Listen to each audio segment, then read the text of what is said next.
রোববার শপথ নিচ্ছেন নতুন প্রধান নির্বাচন কমিশনার ও 4 কমিশনার। রোববার দুপুর 1:30টায় সুপ্রিম কোর্টে শপথ পাঠ করাবেন প্রধান বিচারপতি সৈয়দ রেফাত আহমেদ। এরই মধ্যে প্রস্তুতি নিয়ে রেখেছে আদালত।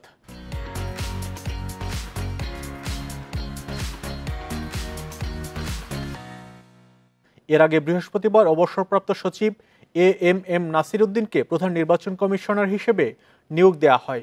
মন্ত্রিপরিষদ সচিব ডক্টর শেখ আব্দুর রশিদের সই করা প্রজ্ঞাপনে এই তথ্য জানানো হয়। এতে বলা হয়, প্রধান নির্বাচন কমিশনার নিয়োগ দিয়েছেন রাষ্ট্রপতি মোহাম্মদ শাহাবুদ্দিন।